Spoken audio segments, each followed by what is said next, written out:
Lieutenant general retired Faiz حمید کو باضابطہ طور پر چارج شیٹ کر دیا گیا۔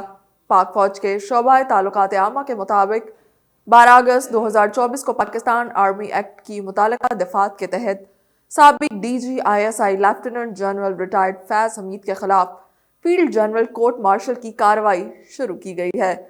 آئی ایس پی آر کا کہنا ہے کہ ان چارجز میں سیاسی سرگرمیوں میں ملوث ہونا، آفیشل سیکرٹ ایکٹ کی خلاف ورزیاں کرتے ہوئے ریاست کے تحفظ اور مفاد کو نقصان پہنچانا، اختیارات اور سرکاری وسائل کا غلط استعمال اور افراد کو ناجائز نقصان پہنچانا شامل ہے۔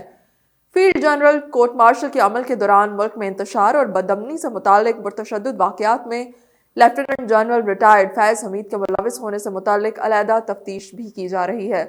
آئی ایس پی آر نے کہا ہے کہ لیفٹیننٹ جنرل ریٹائرڈ فیض حمید پرتشدد اور بدامنی کے متعدد واقعات میں 9 مئی سے جڑے واقعات بھی شامل تفتیش ہیں۔ ان متعدد پرتشدد واقعات میں مذموم سیاسی عناصر کی اماں اور ملی بھگت بھی شامل تفتیش ہے۔ Field general court marshal K عمل کے دوران لیفٹیننٹ جنرل ریٹائرڈ فیض حمید کو قانون کے مطابق تمام قانونی حقوق فراہم کیے جا رہے ہیں۔ واضح ہے کہ تحریک انصاف کے بانی عمران خان پر الزامات عائد کیے جاتے ہیں کہ انہوں نے جنرل فیض حمید کے ساتھ مل کر سیاست اور سازشیں کی، جبکہ عمران خان نے اگست میں اس پر کہا تھا کہ میرا جنرل ریٹائرڈ فیض حمید سے کوئی تعلق نہیں ہے۔ بانی پی ٹی آئی نے راولپنڈی کی اڈیالہ جیل میں صحافی سے گفتگو کے دوران کہا تھا کہ اگر فوج جنرل ریٹائرڈ فیض کا احتساب کرنا چاہتی ہے تو کرے، میرا فیض حمید سے کوئی لینا دینا نہیں۔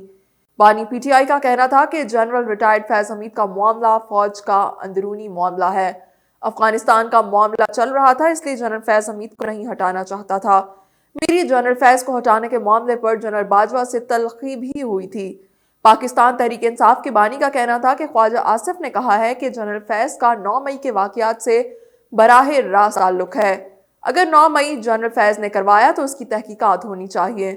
اچھا ہے کہ فوج انٹرنل احتساب کر رہی ہے، اگر یہ احتساب کر رہے ہیں تو پھر سب کا کریں۔ انہوں نے کہا کہ سارا معاملہ میری گرفتاری سے شروع ہوا، اس کی تفتیش کیوں نہیں کی جا رہی؟ جنرل فیض کے طالبان کے ساتھ اچھے تعلقات تھے، وہ 3 سال تک طالبان کے ساتھ مذاکرات کرتے رہے ہیں۔ میں فیض حمید کو نہیں ہٹانا چاہتا تھا، وہ طالبان اور افغان حکومت کے ساتھ انگیج تھے۔ بانی پی ٹی آئی نے بتایا کہ جنرل فیض ظلم خلیل زاد اور طالبان کو میرے پاس لے کر آئے تھے۔ جنرل فیض حمید ہمارا اثاثہ تھے، انہیں ضائع کر دیا گیا۔